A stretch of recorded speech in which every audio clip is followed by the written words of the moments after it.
1장입니다. 12절부터 볼 텐데요.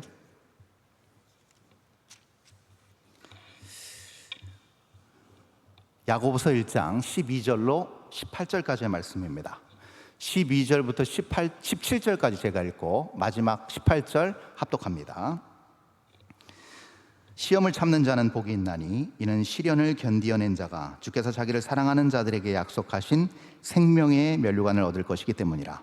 사람이 시험을 받을 때에 내가 하나님께 시험을 받는다 하지 말지니 하나님은 악에게 시험을 받지도 아니하시고 친히 아무도 시험하지 아니하시느니라.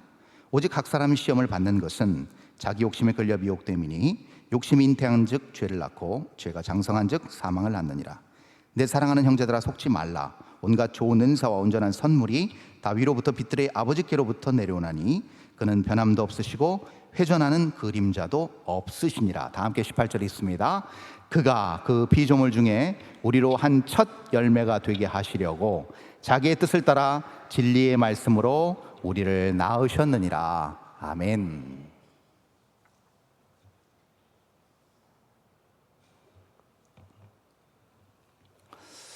우리가 발딛고 사는 이 세상, 또 이 세상에서 벌어지는 많은 일들, 언제나 그 일들 속에서 우리는 결코 피할 수 없는 환경, 그런 여건을 우리가 매번 매 순간마다 우리가 인생을 살아가면서 마주하고 있습니다. 그런데 마냥 행복하고 마냥 즐겁고 마냥 무탈하고 걱정, 근심, 염려가 없으면 좋겠는데 우리가 다 아는 것처럼 결코 이 세상이 호락호락하지가 않습니다. 만만치가 않습니다. 작은 일 하나까지도 신경을 안 쓸래야 안 쓸 수가 없는 게 우리가 속해 있는 이 세상이고 우리가 보내는 이 현실 세계라는 것이죠. 왜 그럴까? 왜 그러면 그 사소한 그 작은 일 하나하나까지 왜 신경을 써야만 되고 왜 이렇게 어떤 때는 버겁게만 느껴지고 인생의 짐이 왜 이렇게 우리를 짓누르는 것일까? 정말 이렇게 좀 편안하게 안락하게 좀 걱정 근심 없이 사는 방법은 없을까? 우리가 항상 바라는 바지만 사실 그것이 어쩔 수 없습니다. 왜냐하면 이 세상 자체가 너무나 불안정하기 때문입니다. 불안정하다는 건 결국 무슨 말이냐면 변수가 많다라는 얘기입니다. 안정적일 수가 없습니다. 안정적이게 보이는 것 같아도 언제나 사건, 사고가 끊이지 않고 예기치 못한, 그리고 계획이 없던, 그리고 미처 생각하지 못했던 것들이 불쑥불쑥 우리 주변을 호시탐탐 노리고 있고, 그런 위험과 사건과 사고가 언제나 우리 인생의 틈바구니에 우리를 노리고 있습니다. 그래서 굉장히 굴곡이 많죠. 울퉁불퉁한 굴곡이 우리의 인생 다반사 가운데 나타나 있습니다. 그래서 이러한 문제 속에서 사는 많은 사람들에게 내성처럼 강화되는 부분이 하나 있습니다. 그것은 뭐냐면 문제가 올 듯하면 미리 걱정하는 겁니다. 문제가 실제로 안 왔어요. 내 코앞까지 오지도 않았어요. 그런데 미리 걱정합니다. 미리 염려합니다. 별 큰 문제가 아닌데도 미리 사서 걱정을 많이 하는 지경에 이르게 됐다는 거죠. 그게 왜 그런가? 왜 걱정을 사서 할까? 왜 안 해도 되는 걱정과 염려를 하게 될까? 그것이 왜 그러냐면요, 이 문제가 터졌을 때 이것을 무조건 해결해야만 되기 때문에 그렇습니다.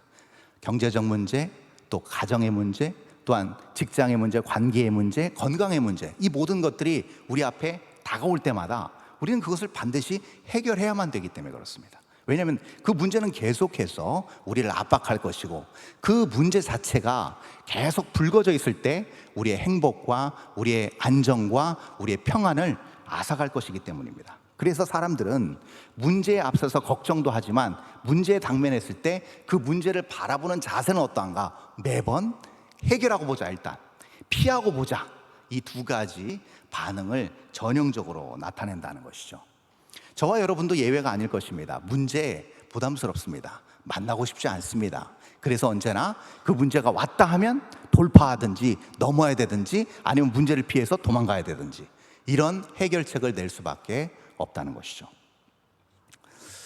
여러분, 그런데요, 많은 사람들이 이렇게 문제나 어떤 예기치 않은 일들에 대해서 이런 반응을 보이는 반면에, 여러분, 제가 한번 질문을 한번 드리겠습니다. 저와 여러분이 여기에 포함되어 있는지를 한번 점검해 보시기 바랍니다. 그런 문제를 해결하려고, 피하려고 하는 노력 못지않게 그 문제의 정답, 그 문제가 왜 불거졌고 그 문제가 왜 나한테 생겨났는지를 정확하게 진단하고 거기에 대해서 정답을 내리실 수 있는지요? 이건 또 다른 문제입니다. 자, 어느 날 건강했는데 건강을 잃었습니다. 그럼 일단 병원 가서 낫고 봐야 됩니다. 수술을 하든 치료를 받든 입원을 하든 해야 됩니다. 그런데 그거는 굉장히 신속하고 빨리 진행을 하지만, 예를 들어 내가 왜 병에 걸렸을까?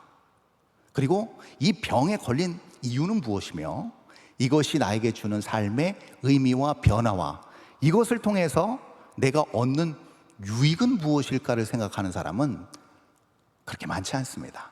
그렇죠? 문제와 아픔과 고통이 크면 클수록, 그것이 나를 크게 무겁게 짓누르면 짓누를수록 그것을 발견하기는 더더욱 힘듭니다. 왜요? 정신이 없거든요. 예. 한 치 앞을 내다볼 만한, 쉽게 말하면 이 생각에 여유가 없거든요. 근데 여러분, 성경은 뭐라고 하는가? 이 부분이 선행되어져야 되고 먼저 우리의 마음 중심에 자리 잡아야 됨을 누차 얘기하고 있습니다. 너무 이게 뜬구름 잡는 얘기 아닌가요? 비현실적인 얘기 아닌가요? 라고 얘기할 수 있지만 아닙니다. 성경은 언제나 시종일관 이 부분을 강조하고 있고, 사실은 이 부분이 해결돼야만 부차적인 부분들이 해결된다라고 우리에게 가르쳐주고 있습니다. 여러분, 그것이 왜 그러냐면요, 여러분 생각해 보십시오. 오늘을 사는 우리의 현재의 모습과 생각과 가치관과 인격은 뭘로 형성된 것일까요? 지금 여기 계신 성도님들 40대도 계실 것이고 50대도 계실 것이고 많게는 80대도 계실 것입니다. 그럼 자 보십시오. 50, 60, 70, 80을 사는 동안 지금의 저와 우리 성도님들이 가지고 계신 가치, 그리고 인격, 또 추구하는 바, 중심적인 생각, 이런 것들이 뭘로 인해서 형성되었다고 보세요? 과거입니다. 과거에 무엇을 통해서요? 문제를 통해서 형성됐습니다. 여러분, 평안하고 별 문제 없으면 그냥 좋은 성격 될 것 같죠? 그렇지 않습니다. 사람이 그런 존재가 아닙니다. 그래서 지금 내가 뿜어내는 나의 어떤 인품, 또 내가 뱉어내는 모든 말들은 무엇으로 비롯되는가? 과거에 어떤 내가 버겁게 만난 문제를 통과하면서 다져진 부분이라고 할 수 있습니다. 그래서 여러분, 이것이 과거의 문제로부터 비롯된 산물이 오늘 우리 안에 내재되어 있는 것들이기 때문에, 여러분, 그것이 싫든 좋든 그것은 반드시 우리에게 영향을 미치게끔 되어 있고요. 결국 이 말을 뒤집으면 이 말은 무슨 말이 돼요? 결국 오늘의 우리가 만나는 모든 문제가 뭘 만든다는 거예요? 미래의 나를 만들어가는 겁니다. 이런 말씀은 아마 처음 들어보셨을 겁니다. 예, 이 부분입니다. 다시요. 오늘의 내가 마주하는, 내가 만나는 이 버거운 문제가 미래의 나를 만들어낸다는 겁니다. 이것이 아주 중요한 문제, 삶의 어떤 변수의 원리라고 할 수 있죠. 자, 이 부분에 대해서 이것을 아주 잘 표현한 본문이 오늘 본문 야고보서 1장에 있는 내용입니다. 오늘의 문제가 미래의 나를 만들어 간다를 야고보 사도가 오늘 본문 1장 12절 첫 절에서 이렇게 표현합니다. 우리 한번 볼까요? 1장 12절입니다. 자, 상반절만 한번 볼게요. 이렇게 나타나요. 우리 다 함께 읽을까요? 시작. 시험을 참는 자는 복이 있나니 이는 시련을 견디어낸 자가. 여기까지 상반절입니다. 시험을 참는 자가 복이 있다는 말로 정리해주고 있습니다. 시험을 참는 자가 복이 있다. 선뜻 이해가 되지 않습니다. 왜요? 우리는 복을 받는다, 복이 있다라고 할 때 보통 시험하고 어떻게 우리는 상관관계를 놓고 있습니까? 문제와 시험과 아픔과 고통은 나를 피해가는 겁니다. 그리고 내가 이것을 온전히 극복하고 이겨내는 게 복이라고 생각합니다. 근데 야고보 사도는 뭐라고 하냐면 이 시련과 아픔과 이 시험이, 그리고 그 안에 들어가 있어서 힘들게 그것을 견뎌내는 그 과정에 있는 사람이 복이 있다라는 표현을 씁니다. 이거 선뜻 이해가 되지 않습니다. 아니, 고통 가운데 있는데 눈물이 마를 날이 없는데 어떻게 이것이 복이 될 수 있는가? 여러분, 여기서 이 시험은요, 조금 우리가 다른 개념으로 생각해야 됩니다. 이 시험은 어떤 시험이냐면요, 여러분, 말 그대로 시험지입니다. 시험지. 여러분, 학창시절 다 보내보셨죠? 시험지예요. 딱 시험지 딱 지금 시험 보기 위해서 시험지 딱 받아놓은 상태를 얘기하는 거죠. 여러분, 그래서 이 시험은요, 마치 사지선다와 똑같습니다. 4개의 선택권이 있습니다. 4개의 그 문항 중에서 하나를 선택하는 게 그게 정답인 거죠. 마치 이런 형국이라는 것이죠. 인생의 시험의 문제를, 시험지를 딱 받아놓은 상태, 그리고 여러 4갈래의 사지선다의 선택권이 있습니다. 그러나 분명한 것은 그 중에서 정답, 올바른 길, 복이 있는 길은 단 한 길이라는 겁니다. 이 원리라는 것이죠. 여러분, 우리는 그렇습니다. 우리가 인생을 살면서 아주 사소한 것도 사실은 이 사지선다의 기로에 서 있는 거 아시죠? 대표적인 예가 짜장면집입니다. 그렇죠? 언제나 우리를 고통스럽게 만드는 뭘 골라야 될지, 뭐죠? 짜장면이냐 짬뽕이냐부터 시작해서 우리는 뭘 골라도 아무튼 골라야 되고 선택해야 되고 하나는 버려야 되고 다 가질 수 없고 뭐 이런 인생의 어떤 선택들을 우리가 마주하게 되죠. 근데 이것을 통째로 야고보 사도는 뭐라고 표현하냐? 이것을 바로 시험이라고 표현하고 있습니다. 시험. 여러분, 보십시오. 사람이 얼마만큼 이 시험지를, 인생의 시험지를 많이 받아보는지 연만하신 우리 어르신들은 다 공감하실 것 같아요. 태어나면서부터 무슨 시험을 받습니까? 부모와의 관계의 시험을 받습니다. 그렇죠? 그 시험지를 받아 이 문제를 풀어야 되는 거죠. 그리고 두 번째, 이제 학교 생활의 문제를 풀어야 됩니다. 그 학교 졸업하면 뭐 있어요? 직장의 문제를 풀어야 됩니다. 직장의 문제를 풀면 뭐가 와요? 결혼의 문제를 풀어야 됩니다. 부부간의 시험지가 있습니다. 그 문제를 풀어야 돼요. 그리고 부모가 됐을 때엔 자식과의 문제를 또 풀어야 됩니다. 다 사지선다죠. 거기서 하나를 골라야 되는 거죠. 그리고 노후가 돼서 뭐가 있어야 돼요? 건강의 문제와 또 노후의 문제를 어떻게 풀 것인가가 우리에게 시험지로 떡하니 앞에 놓여 있다는 겁니다. 그런데 우리는 알고 있습니다. 어떤 때는 정답을 선택하기도 하지만 어떤 때는 오답을 선택하기도 합니다. 그러면 우리는 항상 오답을 선택했을 때 시행착오를 겪고 그 시행착오 겪은 것을 그대로 우리 인생의 오답 노트에 씁니다. 그리고 나서 그 오답 노트에 있는 것을 경험을 토대로 해서 후배들에게 조언을 하기도 하고 그 인생을 다시 한번 똑같은 실수를 반복하지 않기 위해서 노력하는 것도 우리 안에 존재합니다. 우리는 이성이 있고 나름의 지혜가 있기 때문에 그렇습니다. 그럼에도 불구하고 제가 저보다 인생을 더 많이 사신 우리 어르신들께 여쭙겠습니까? 그럼에도 불구하고 매번 정답이 골라지던가요? 아니요, 그렇지 않습니다. 왜 그럴까요? 누구도 인생을 2번 살아보지 않았기 때문에 그렇습니다. 지금 제가 40대 후반이라고 하면 저는 40대 후반이 저에게 있어서는 가장 처음 겪는 사건이고 처음 겪는 시간입니다. 그렇죠? 시간은 묘하게도 아이러니하게도 뒤로 되돌릴 수가 없습니다. 그래서 여기 90세가 돼서 90년의 수많은 일들을 겪어온 분이라 할지라도 91살의 내년은 그분에게 있어서는 아직 당해보지 않은 새로운 세계입니다. 새로운 시간이라는 거죠. 그래서 언제나 오답을 고를 확률은 누구나 다 있다는 겁니다. 이게 참 아이러니한 우리의 좀 역설적인 아픔이자 또 묘한 어떤 삶의 원리라고 할 수 있겠습니다. 그러면 여기서 우리가 이 본문을 통해서 우리가 얻어가야 될 것이 있습니다. 분명히 판단하고 분별해야 될 것이 있습니다. 그것은 뭐냐면, 우리가 어떤 인생의 선택을 했을 때 그것이 과연 옳은 선택이었는가, 그렇지 않은 선택이었는가를 어떤 기준으로 판단할 것인가 하는 겁니다. 그렇죠? 누구나 다 정답 선택할 수 있고 오답도 선택할 수 있어요. 근데 오답을 선택했을 때 아이고 이거 잘못했구나, 정답을 선택했을 때 아 이거 맞구나, 이거를 어떤 기준으로 우리가 보통 가늠할 수 있을까요? 우리는 보통 무엇으로 가늠하는가? 그걸 선택한 다음에 나타나는 당장의 결과로 판단합니다. 그렇죠? 그거예요. 몸이 아팠어요. 문제가 생겼어요. 거기에서 여러 길이 있었어요.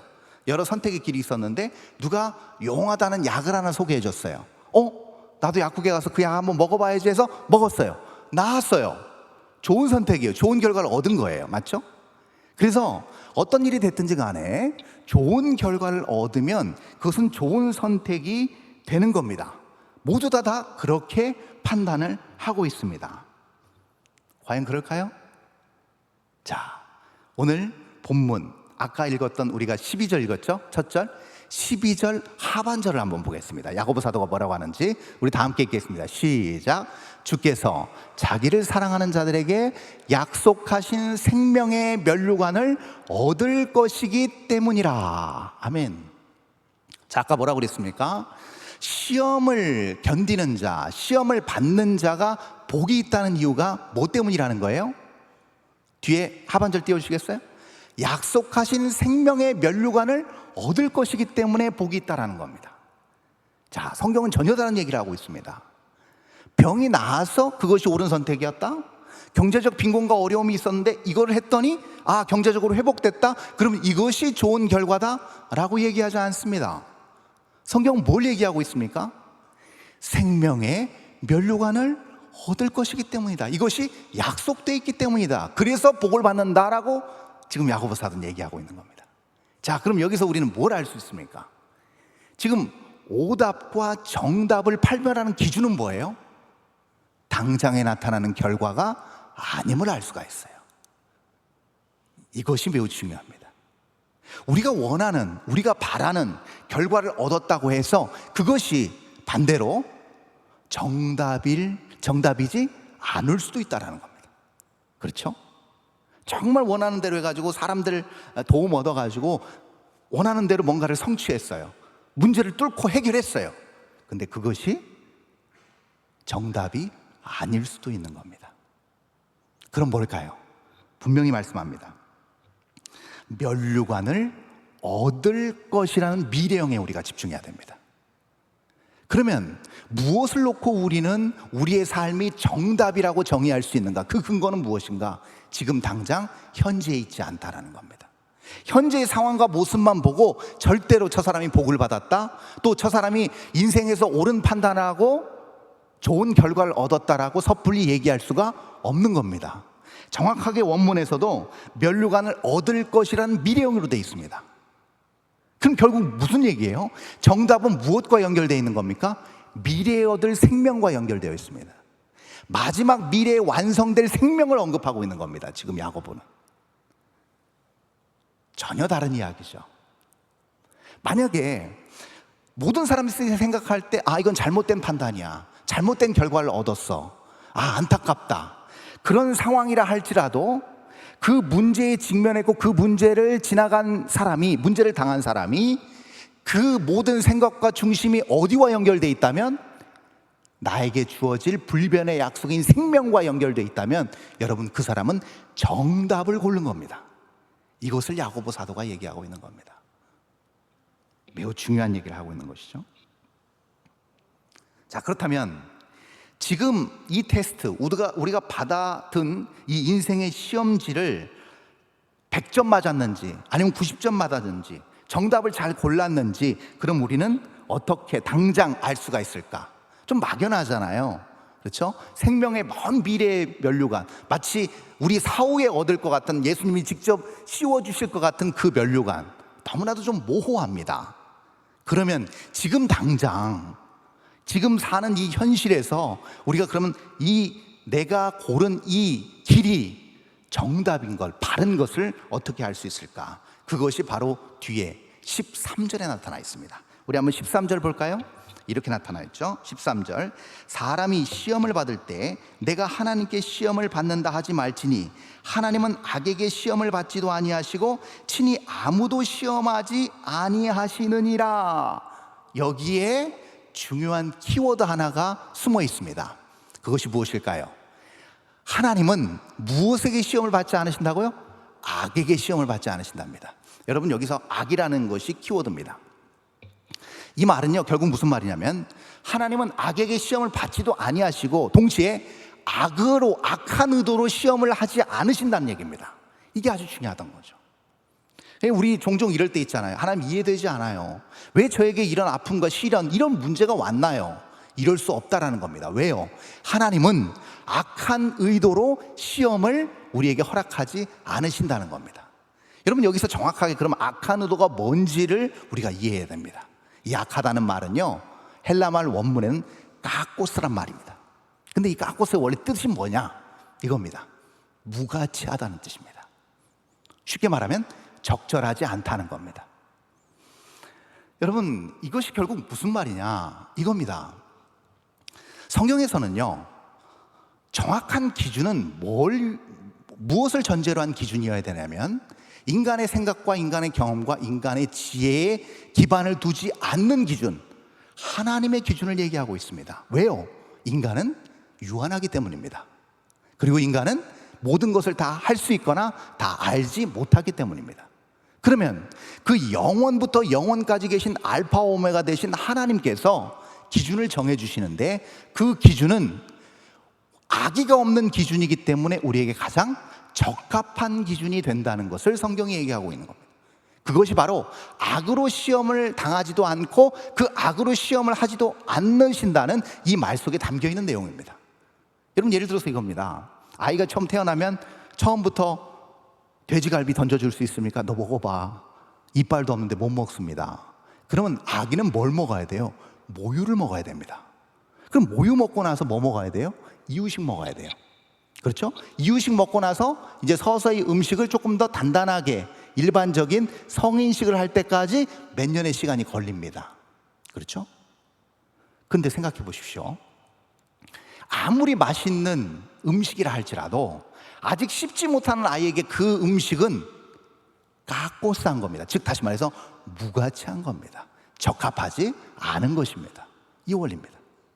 어른이 되었습니다. 근데 모유가 아무리 좋다 한들, 초유가 아무리 좋다 한들 그것을 젖병에 넣어서 빨아먹는다고 했을 때 그것이 그 어른에게 적합하겠습니까? 가치가 있겠습니까? 없다라는 거죠. 그것을 얘기하고 있는 겁니다. 그 무가치함을 얘기하고 있는 것이죠. 여러분, 예수님께서 3번의 시험을 당하셨습니다. 40일 동안 금식하시면서. 그때 3번의 시험을 우리는 잘 알고 있습니다. 그때 마귀가 와서 시험한 첫 번째 시험이 뭐였어요? 예수님 시장하시니까 이 수많은 돌들 중에 하나 딱 집으셔가지고 떡으로 만들어 드십시오 라고 예수님을 시험했습니다. 그때 예수님 뭐라고 하셨어요? 사람이 떡으로만 살 것이 아니다. 하나님의 입에서 나오는 그 말씀으로 사는 것이다 라고 그 도전과 그 시험을 일축하셨습니다. 이것이 뭘 대변하는 거겠습니까? 예수님의 입장에서 단순히 그냥 배고픔을 한 끼 해결하기 위해서 그러한 기적을 베푸는 것이 예수님에게서 가치가 있는 것일까요? 없다라고 예수님은 판단하신 겁니다. 높은 성전에서 뛰어내려 보십시오. 그러면 천사들이 예수님의 발을 딱 받칠 것입니다. 하실 수 있습니다. 근데 예수님은 하지 않으셨습니다. 왜요? 무가치하기 때문입니다. 그것이 예수님께서 이 땅에 존재하시고 성육신 하셔서 이 땅의 모든 죄인들을 위하여 대속제물로 되시기에 오신 그 임무와 그 목적과 그 이유와는 전혀 맞지 않는 무가치한 일이었기 때문입니다. 세상을 다 준다고 해도 절대로 마귀한테 절할 수 없는 이유도 바로 그 이유였습니다. 왜요? 이 모든 세상 만물은 다 누구의 것이기 때문입니까? 예수님의 것이기 때문입니다. 그러므로 이미 예수님의 것인데 사탄에게 절해서 그것을 다시 돌려받을 이유가 없는 것이죠. 바로 무가치함, 무적합성입니다. 이것을 지금 이 지금 야고보 사도가 언급하고 있는 것이죠. 그러면 여러분, 우리가 당하는 시험, 우리가 당하는 어떤 많은 문제는 결국 우리가 잘했는지 못했는지, 제대로 가고 있는지 그릇 가고 있는지를 무엇으로 알 수 있는가 하면 바로 우리의 시험 자체가 우리의 가치와 어떻게 부합되느냐를 봐야 됩니다. 이 시험이 내가 신앙생활하고 하나님 뜻대로 살아가기 위해서 어떻게 작용하는가, 어떻게 이용되는가를 우리가 봐야 된다는 것이죠. 거기에서 중요한 답을 얻어낼 수가 있는 겁니다. 즉 다시 말해서 시험이 오는 것은 중요하게 생각해야 될 것이 무엇이냐? 하나님의 백성으로서 그 자격과 그 신분에 걸맞는 역량을 확장하기 위해서 존재하는 겁니다. 이것을 우리가 알아야 된다는 것이죠. 무가치한 것, 불순물을 다 빼내기 위한 작업이라는 겁니다. 그리고 온전해지기 위해서 온전한 하나님의 은혜의 선물을 다 받아 누리는데 부족함 없게 하기 위한 자격과 요건을 갖추기 위한 작업이라는 겁니다. 그래서 여러분 보시면 수능 시험을 준비하는 학생들에게 있어서 중요한 건 뭐예요? 수능 시험 문제가 어떤 유형으로 어떤 방식으로 나오냐가 가장 중요합니다. 근데 시험을 출제하는 사람들은 어떤 의도를 가지고 이것을 출제해요? 단 하나입니다.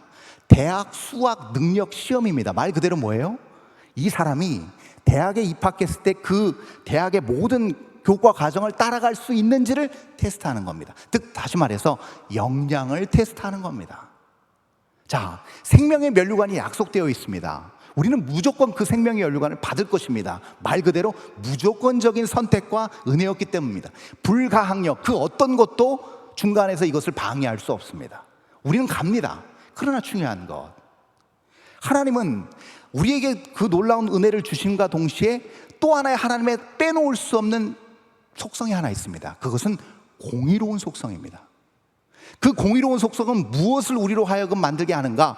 그 공의에 근접한 의인으로 칭함받은 우리가 의인답게 살 수 있는 역량의 시험을 통과해야 된다는 겁니다. 그 과정이 우리 가운데 있다는 거죠. 그러면 우리는 이렇게 생각할 수 있습니다. 시험에서 떨어지면 어떻게 해요? 시험 못 보면 어떻게 해요? 그럼 구원 취소되나요? 아니죠. 그러면 시험을 어떻게 잘 볼 수 있으며, 그러면 시험에서 어떻게 틀리지 않고 매번 정답을 고를 수 있을까? 여기에 대해서 아주 잘 설명해 주는 구절이 그 우리가 잘 아는 15절, 그 유명한 구절입니다. 우리 15절 다 함께 한번 읽어볼까요? 아주 유명한 구절이죠. 시작. 욕심이 잉태한 즉 죄를 낳고 죄가 장성한 즉 사망을 낳느니라. 자, 여러분 좀 역설적인 얘기인데요. 그러면 어떻게 시험을 그럼 잘 볼 수 있나요? 어떻게 보면 하나님 백성, 하나님 나라의 백성으로 역량을 온전히 키울 수 있나요? 라고 우리 스스로 자문해 봤을 때 역설적이게도 이 부분입니다.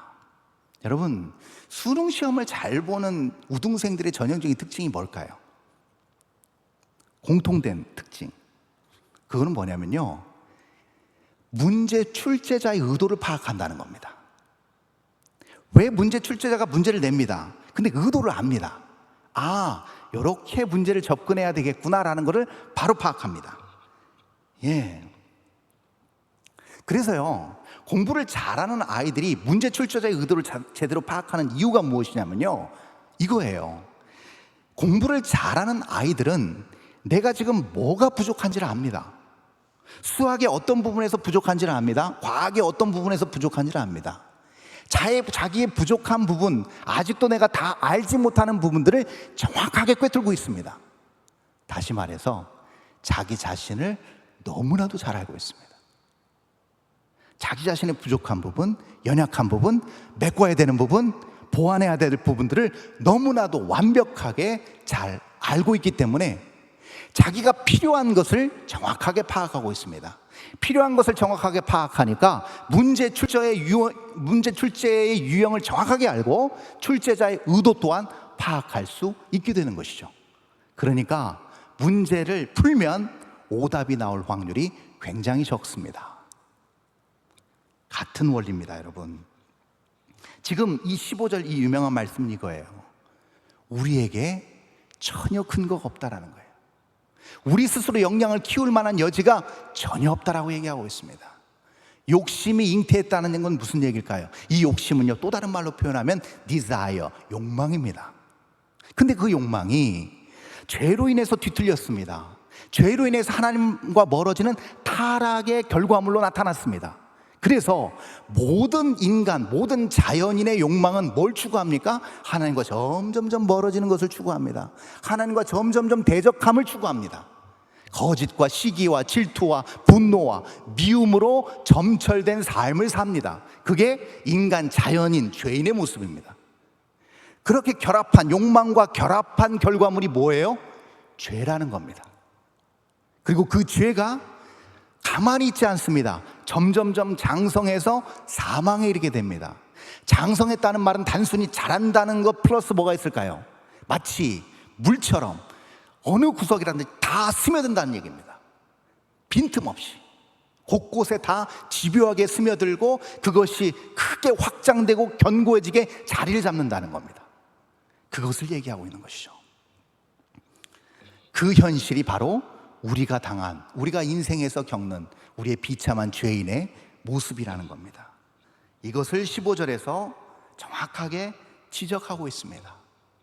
그러므로 우리의 결론은 뭔가? 사망. 그 이상 그 이하도 아니라는 거죠. 그러면 우리는 여기서 자명한 원리, 영적 원리 하나를 발견합니다. 그것이 무엇인가 하면요, 바로 우리가 겪고 있는 모든 인생의 이 사지선다의 갈림길에서 정답은 우리 스스로 절대로 고를 수 없다라는 결론에 도달합니다. 우리의 능력, 우리의 경험, 우리의 지혜로는 절대로 고를 수 없음을 지적하고 있습니다. 다시 말해서 우리 안에 답이 없다라는 겁니다. 자, 우리 17절 한번 볼까요? 이렇게 나타나 있습니다. 17절. 자, 이렇게 나타나 있죠. 온갖 좋은 은사와 온전한 선물이 다 위로부터 빛들의 아버지께로부터 내려오나니, 이렇게 표현되어 있습니다. 자, 이 좋은 은사, 온전한 선물이 내 안에 있지 않습니다. 위로부터 내려옵니다. 내 안에가 아니고 내 바깥에서 안으로 들어오는 겁니다. 그리고 위에서 아래로 내려오는 겁니다. 이것을 얘기하고 있는 거죠. 우리 안에서 이것이 나타나지 않는다는 것을 정확하게 명시하고 바깥에서부터 주어지는 것이라고 야고보 사도는 얘기하고 있습니다. 여러분 보십시오. 시공간의 제약을 받지 않으시는 전지전능한 하나님 아버지의 그 약속의 말씀이 우리와 친히 연합하실 수 있는 육신을 입고 이 땅에 오셨습니다. 그리고 그 연합을 방해하는 가장 강력한 그리고 견고한 장애물이었던 그 죄와 사망을 단 한 번에 무너뜨리셨습니다. 그것을 지금 야고보 사도는 17절에서 온갖 좋은 은사와 온전한 선물이라고 표현하고 있습니다. 우리가 잘 아는 은혜인 것이죠. 그 은혜로 어떻게 됐다고요? 우리가 새 생명을 얻었습니다.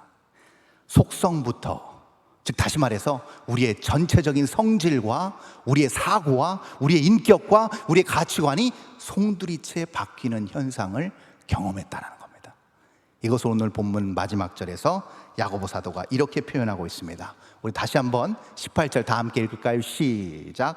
그가 그 피조물 중에 우리로 한 첫 열매가 되게 하시려고 자기의 뜻을 따라 진리의 말씀으로 우리를 낳으셨느니라. 아멘. 자, 정확히 아까 욕심이 잉태하는 것과 정확히 대조적인 표현을 지금 야고보가 쓰고 있습니다. 15절에 해서 욕심과 결합하면 죄를 낳게 되고 그 죄가 자라서 사망에 이르게 되는데 18절은 누구와 결합한다는 겁니까? 진리의 말씀 대신 예수 그리스도와 결합해서 새 생명을 얻게 된다는 겁니다. 중생의 은혜를 설명하는 것이죠. 인간의 욕망이 아닌, 죄된 욕망과의 결합이 아닌 예수 그리스도와의 결합을 얘기하고 있습니다. 그러면 어떻게 될까요? 자, 우리는 이제 결론에 도달합니다. 이 우리에게 주어진 이 사지선다의 이 시험 문제를 우리는 어떻게 100점으로 주님 앞에 올려드릴 수 있을까요? 여러분, 우리 살펴봤습니다. 우리 안엔 선한 것 없습니다. 우리 안에 능력 없습니다. 마치 중력과 같이 모두를 다 억누르고 있습니다. 무엇이요? 죄된 속성이 짓누르고 있습니다. 그래서 가만히 놔두면요, 다 사망에 이릅니다. 여러분, 우리도 예외일 수 없습니다. 우리가 비록 구원받았지만요, 우리가 하나님과 멀어지고 은혜를 망각하고 우리의 욕망을 쫓아 살게 되면요, 우리 역시도 산 자가 아닌 죽은 자처럼 고통 가운데 내몰릴 수밖에 없습니다. 그것이 중력으로 우리를 꽉 누르듯이 그렇게 누르고 있습니다.